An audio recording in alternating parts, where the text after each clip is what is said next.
haala baay'ee nama gaddisiisuun deemaa jira. Waraanichi karaa bahaatiin waan xinnoo qabbanaa'e fakkaata.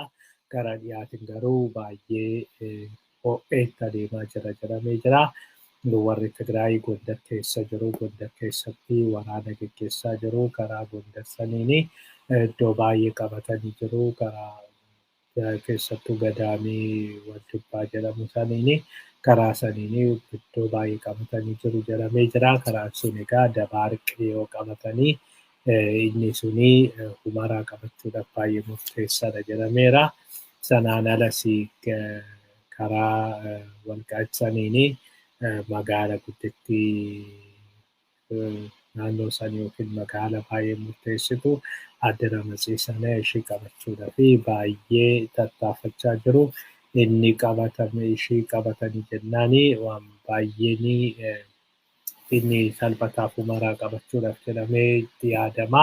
Kanarraa kan ka'ee loltuun Abiyyii achi keessatti akka malee rukutamaa waan jiranii fi loltuun Eritiriyaa gara Humaraatti as siqaa jira jedhamee jira.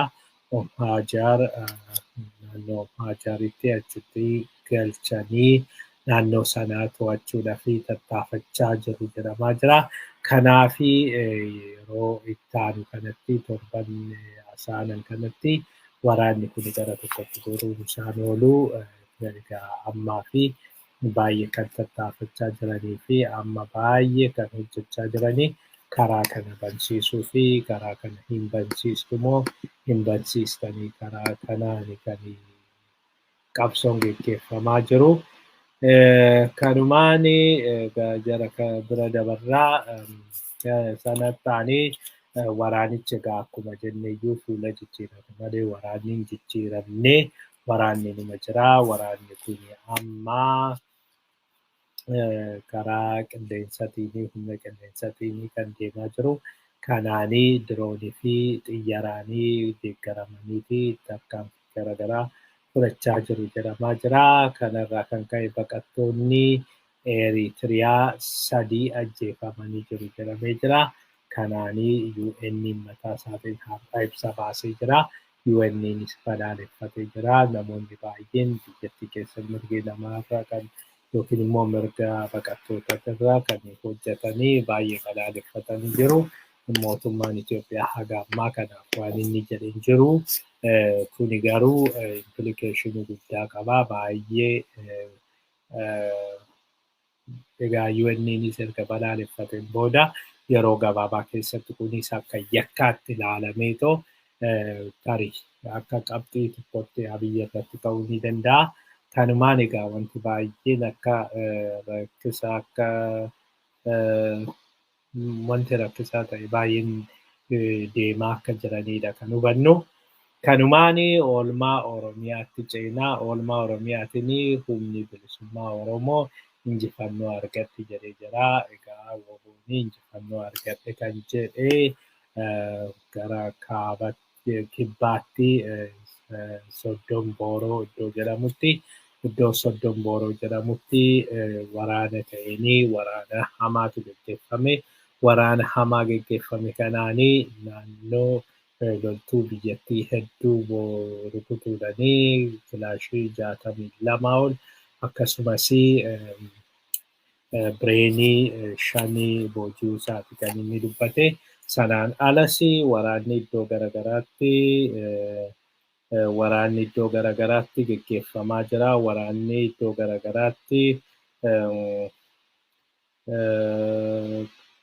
garaagaraatti waraanni hamaatu gaggeeffamaa jira.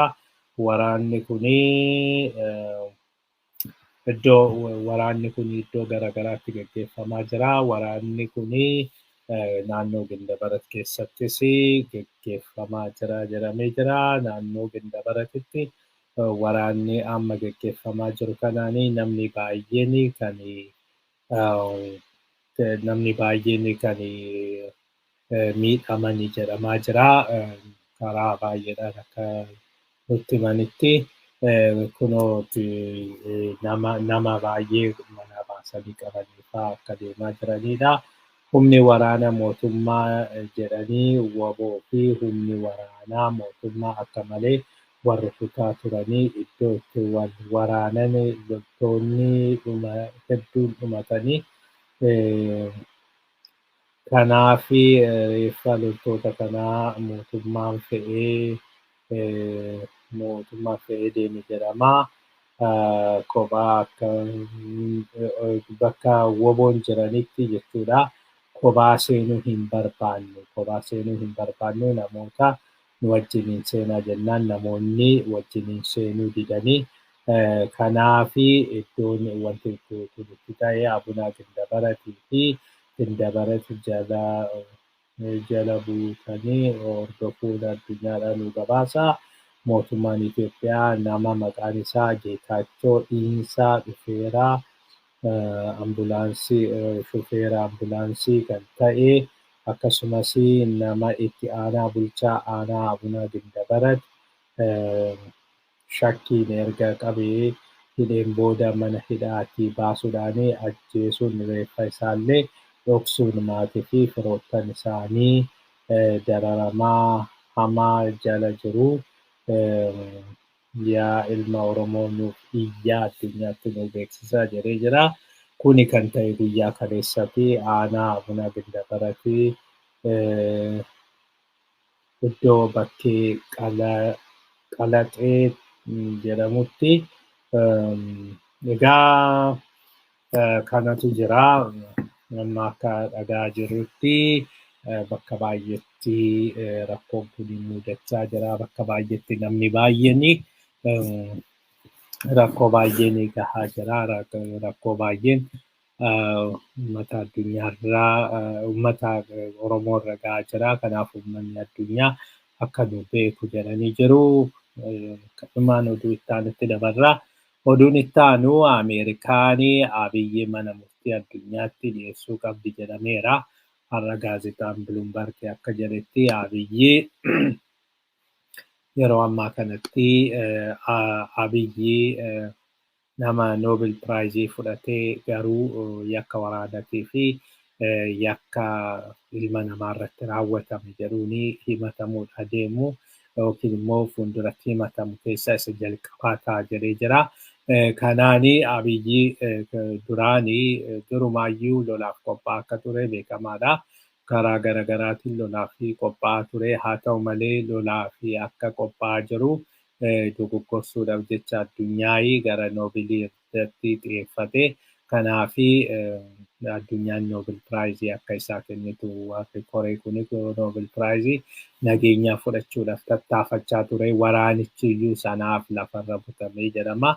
Erga isa fudhateen booda akka inni amanitti addunyaan keessattuu warri dhiyaa Ameerikaanis na deeggaruu kana fudhadheen booda ani nama beekamaadha, ani nama cimaadha, ani homaan ta'u jechuudhanii ergaa sanatti amanee waan sanatti amanee achii gara waraana fi qophaa'aa ture, meeshaa waraanaa waan garaagaraa bitachaa ture.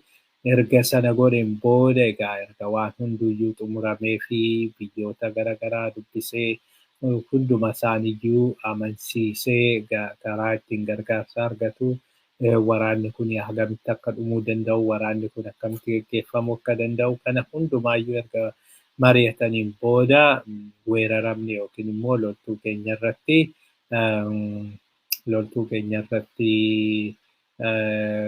miidhaan gahee jira yookiin immoo duuban nu rukutanii jiru jechuudhani kan waraana kana bananii waraana kana erga baniin booda waraanicha dafee hin fixne waraanichaanis miidhaa guddaa geessisee amma dhiittaa mirga namaatiin himatamuu qaba jedhanii jiru. Egaa kanaaf Ameerikaan keessattuyyuu Baayiden kana sankshin yookiin immoo kana deeggaruu qaba. Kanaaf Abiyyi mana murtii addunyaatti himachuu qofa otoo hin ta'in Abiyyi ammatti akkaawuntii isaa jalaa cufuun akka dhuunfatti tarkaanfii irratti fudhatanii akkuma Eritiriyaa irratti fudhatan sanii kan Itoophiyaatis akkaawuntii isaanii akkaawuntii namoota dhuunfaa mootummaa keessa jiranii isaan irratti akkaawuntii isaa jalaa cufuu akkasumas waraana biyyattii irratti qoqqobbii kaa'uu akka biyyattiin meeshaa waraanaa biyya alaatii galfachuu hin dandeenye gochuu keessattuu diroonii isaaniitiin haala kan kana akka isaan hin argannee fi yoo argatanis akka inni hin hojjenne gochuun barbaachisaadha jedheeti gaazexaan kun egaa barreessee jira. Ittaanee Abiyyi Sumaaleelaandii weeraruudhaaf karoora qabaa jedhamee jira. Kanas gaazexaa Naashinaal Intarest gabaaseedha. Naashinaal Intarest akka jedhutti Abiyyi yeroo hundumaayyuu kan inni dubbachaa ture, kan inni hawwiin isaa biyyattiin neevii akka qabaattudha. Neevii otoo waan tokko otoo laga yookiin immoo bishaanii gara bishaanitti ba'anii tokkoyyuu otoo hin qabaatiin callisee neeviin ijaaraa jedhee biyya Faransaay walii galee Faransaay leenjii akka kennituufi jedhee waan baay'ee hojjechaa ture. Egaa keessa namoonni tokko namoonni dhaabichatti dhiyaatanii waan tokko ifatti dubbachaa turanii jedhanii jiru. Kanaafi keessattuyyuu buufanni Zeeyilaa kan jedhamu jaarraa 16ffaadhaa hanga jaarraa 20ffaa biyyattiidhaa fi keessattuyyuu Hararii fi tajaajila kennaa ture. Kanaaf akka poortiitti Harar akka poortiitti itti fayyadamti jedhanii jiru.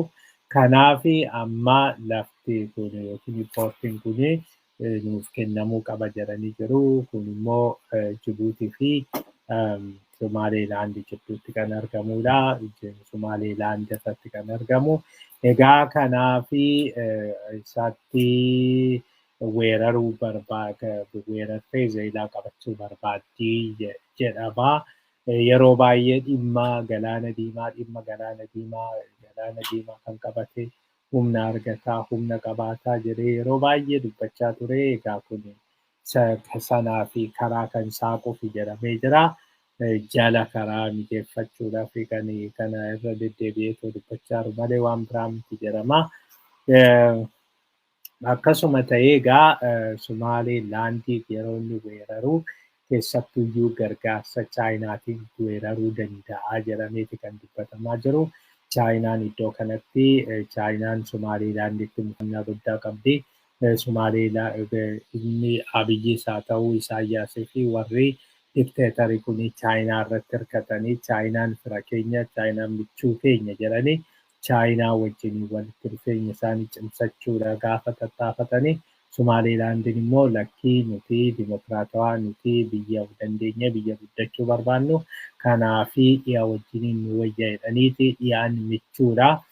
Kanaafi Chaayinaadhaa bitamuu diddee Chaayinaan kana duraa namoota Afrikaa keessatti kan beekamtu Chaayinaanii korraapshiniidhanii namoota gubboo kennuudhanii mattaa kennuudhaan achiin booda mattaa kana erga fudhataniin booda waan barbaadde yoo goote Chaayinaanii dhimma hin qabanii biyya isaaniitti biyya Chaayinaatti mattaa namni nyaatee hin fannifama. Garuu Afrikaa keessatti immoo mattaa kenniteetu waan barbaadde kan ishiin hojjisiisaa jirtu. Kanarraa kan ka'e egaa amma haalli jiru hundiyyuu kan nutti agarsiisu waan Chaayinaan Abiyyi jabaadhu jetteen fakkaata.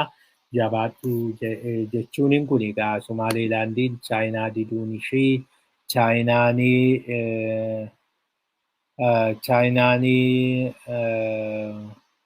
Chaayinaan keessattuyyuu dhiifama wajjiniin keessattuyyuu Chaayinaan walitti dhufeenya Sumaaleelaandii wajjin qabdu baay'ee gadi bu'ee jira, baay'ee hir'atee jira. Sumaaleelaandiin Chaayinaadhaa gubboo hin fudhadhu jettee waan diddeef jechuudha. Sanaan alas Taayiwaan wajjin walitti dhufeenya qaba. Taayiwaaniin michuu taate, Taayiwaanii biyyi beekamtummaa kennite, Chaayinaan akka diinatti kan ishiin ilaaltu kanarraa kan ka'edha. Sumaaleelaandirraa mufannaa guddaa kan qabdu jedhama Chaayinaanii. Sanaan alas amma Abiyyiin kan walitti hidhamee ture. Keessattuyyuu Jibuutii wajjiniinis kan wanti wal xaxaa ta'e tokko poortii Barbaraa sana fayyadamuu barbaada Abiyyi. Isa keessa parsantii 10 20 sheerii qabu. achirraanii warri Yuunaayitid Arab Emirates sheerii qabu. Sanaan ala buufata xiyyaaraa achitti ijaaraniiru.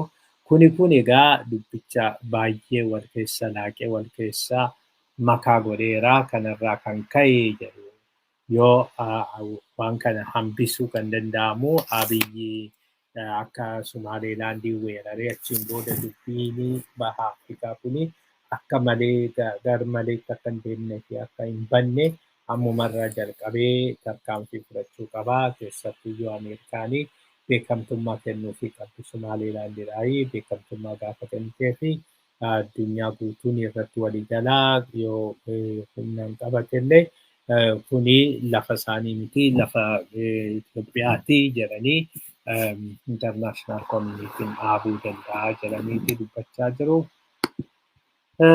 Kanumaan oduu itti aanutti ceenaa Profeesar Xalahuun Yilmaa hojiirra gaggeeffamee jira. Egaa Xalahuun Yilmaa jedhamu kan Abiyyi waammate naa koottaa jedhee warra daasporaa jedhee waame keessaa tokkodha. Namichi kun UCLA University of California Davis Universitytti kan inni barsiisu. Egaa namtichi kun maaltu isa akka hojiirraa dhoorke kunoo isinin dhageessisaa isinumtuyyuu dhagaa kunooyi.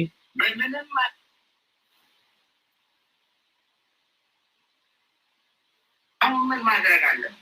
አሁን በምንም አይነት አቋም ነቀርሳ ሲባል ወይም ካንሰር ሲባል ኦፕራሲዮን ከመሆኑም ሌላ በኬሚካል በሬዲዬሽን አንዱ ካንሰር ያለው የሚታከመው ምክንያቱም አንዷ እንኳን ከቀረች ያችን ነገር ተስፋፍታ ያንን ሰው ልትገለጽ ትችላለች።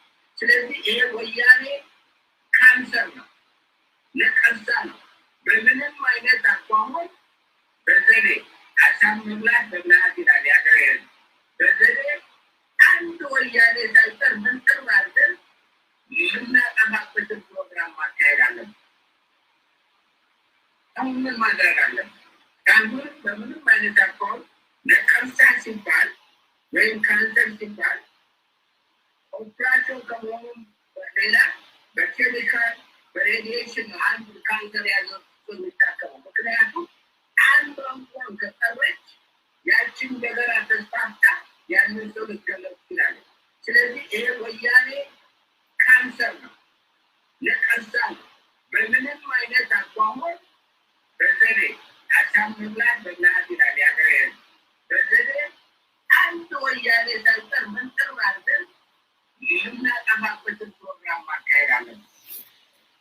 Egaa kana jedha nama Profeesara ofiin jedhudha. Keessattuu Profeesar Emirates nama ofiin jedhudha. Nama egaa qorannoo guddaa geggeessi jedhudha. Nama addaati. Dipaartimentii lama keessa jira. Naari'uu hin danda'anii maalii hin danda'anii jedheetii odeessaa ture. Haa ta'u malee har'a yuunivarsiitiin akka ifa godhetti nuti Profeesar Xalahuun Yilmaa kana dura soorama kan waan jiruu fi amma miseensa keenya miti nu bira qaxaramee kan hojjetu miti impilooyidii miti jedhanii jiru. Haa ta'u malee har'a hanga kaleessatti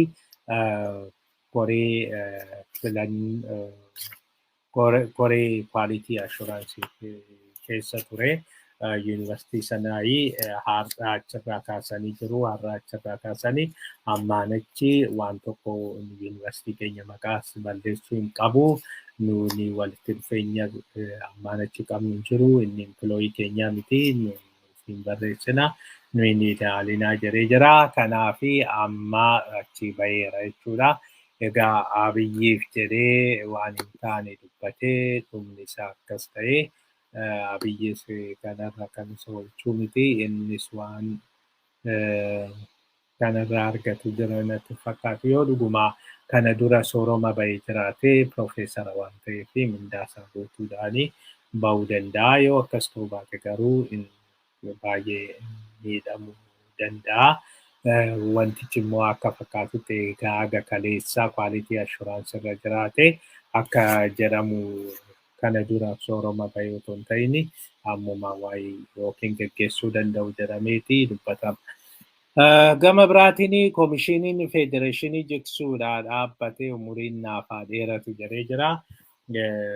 Federeeshiniin eenyummaa fi daangaa qoratu jedhamee kan yeroo darbee waan hin taane dhiyeessee ture. Inni amma waan biraa gaafatee jira. Umurii waggaa sadiitu na kenname. Umurii waggaa sadii suni amma kun xumuramee jira. Umuriin waggaa sadii suni xumuramee amma hojii baay'ee waan na eeggatuu fi keessattuyyuu egaa Oromiyaa siin ciccirree kanaaf isas hojiin na eeggata waan jedheef hojii kana hojjechuudhaaf yeroon na barbaachisaa yeroo waan na barbaachisuu fi naa kennaa umuriin naa dheeratu jedhee jira.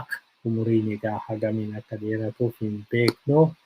Hundumaafiyyuu umuriin naaf dheeratu jedhee waggaa sadii akka naa dabalamuu jedhee. Kanumaan oduu itti aanutti deemnaa. Oduu itti aanuun oolmaa addunyaa ilaallaa. Oolmaa addunyaatiin UN'n Itoophiyaa ilaalchisee ibsa baasee jira.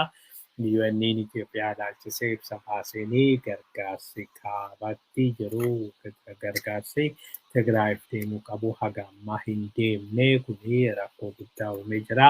Uummanni nagaa hedduutu du'aa jira. Uummanni nagaa hedduutu baay'ee miidhamaa jira. Kan namni bu'aa tokko badii hin qabne balleessaa isaa malee beelanii adabamaa jira. Kuni dhaabbachuu qabaa jedhee jira. Kanaaf Diisembarii 14 jalqabee wanti waraanaa wanti nyaatamu tokkoyyuu hin geenye sanaan alaa waan baay'ee namni baay'een hospitaalatti du'aa jiru. Namni baay'een hospitaala keessatti dhibee garaagaraatiin qabamanii yoo dhufanii qorichi dhabamee qoricha kennamuuf qorichi xixinnoodhumallee ta'u akka kennamuufi godhamaa hin jiranii. Kanaaf namoonni baay'ee miidhamaa jiru jedhee jira. Kanuma wajjiniin UN'n egaa akka jedhetti hojjettoonni koosii yoo boba'aan ga'uu baatee yoo akkasumas qarshiin jiraachuu baatee qarshiin maqalee hin ta'u taanan boba'aan maqalee hin jiru taananii sanaan alas gargaarsi kun hin ga'u taananii hojii dhaabuudhaaf dirqamna jedhee jira. Kana ilaalchisee ambaasaaddarri biyyattii namichi Taayyee Anqasllaasee jedhamu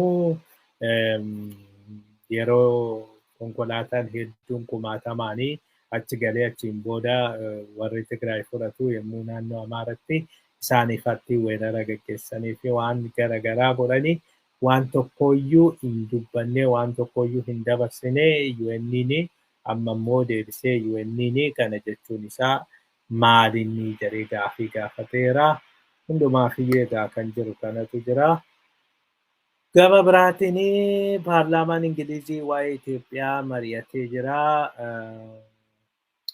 Paarlaamaan Ingilizii kan marii mari'atee har'aa paarlaamaan Ingilizii marii mari'ate kana irratti keessattuyyuu bakka bu'aanii Taariq Lord Taariq kan jedhamu inni gaafii kaasee innis gaafii inni kaaseenii kana duraa paarlaamaan kunii dabarseera murtii garaagaraa dabarseera murtiin paarlaamaan kunii dabarsee eessa ga'ee jira maalittiin jirtu akkam ta'aa jira lammaffaa immoo kanuma wajjiniin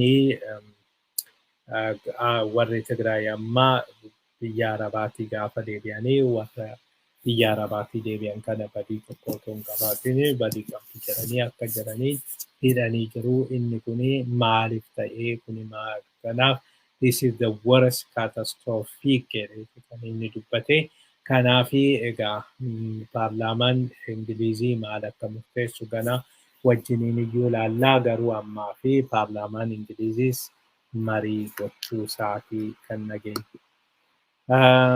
Taanee biyyoonni Arabaa affeerraa biyya irratti wal dorgomaa jiru jedha. Kuni wal dorgommiin kun kan jiru egaa biyyoota Arabaa jidduudha. Kana duras waan kuni waan haaraa miti. Keessattuyyuu Liibiyaa irratti Turkiin mootummaa jiddu galeessaa deeggaruudhaani gara biraatiin immoo Tarkii ifam gara biraatiin immoo Iraanii achi keessaa qaama tokko deeggaruudhanii isaan lamaan wal waraanaa turanii akkasuma ta'eyyuu Yuunaayitid Arab Imireetiinis gara tokko gorteetii kana jechuuni pirooksii waraanni Liibiyaa suni kan geggeeffamaa ture Yuunaayitid Arab Imireetii fi Tarkii jidduutti. Kanaafi injifannoo Tarkiitiin xumurame jechuun ni danda'ama jedhamee jira. Sanaan alas Raashaa keessattis amma waraana geggeeffamaa jiru. Naannoo Raashaatti Bulgaariyaa fi Azerbaajaan jidduutti waraana geggeeffamaa ture kan deeggartee fi kan waraanni kun olaantummaadhaan akka Azerbaajaan xumurtu kan goote Tarkiidha. Kunis diroonii kennitee fi jarri lamaanuu teekinooloojii kana qabu. Haa ta'u malee Afrikaatti gaafa dhufnu Itoophiyaan jara kana lamaan walitti araarsitee jara kana lamaa walitti araarsitee hojii guddaa hojjattee kanaaf amma irratti wal mormaa jiru. Bakka morkii isaaniitti kan jedhamaa jiru. Morkii guddaa keessa jiru. Keessattuu Tarkiinis jidduu sanatti dhaga'amuu barbaaddi. Keessattuu yoo michuu Abiyyi taatee Abiyyi aangorra gaafa ture karaa Abiyyiitiin Afrikaa Yuuniyeenis jiraachuu waan jiruuf biyyoota Afrikaa kana kontirool gochuu qabachuu dandeessi. Gama biraatiin Chaayinaanis fedhii akkasii qabdi. Iraanis amma fedhii akkasii sana argisiisteerti. Amma Iraan mataa isheetiin yoo haala kanaan qaamee jedhee waan barbaadu jira. Militarii beezii fa'aa achi keessatti banachuu barbaaduu ni dandeessi jedhameeti yaadama. Yoo militarii beezii hin banatti ta'e egaa walitti dhufeenyi Itoophiyaa fi Ameerikaa akka malee akka gadi bu'uudha kan dubbatamaa jiru. Kuni ta'ee jennaan egaa rakkoon amma jiru kunis ittuma fufaa deemaa karaa diinagdeetiin rakkoon ittuma fufaa deemaa. Karaa diinagdeetiinis rakkoon kun itti fufee furmaata waan argatu hin fakkaatu.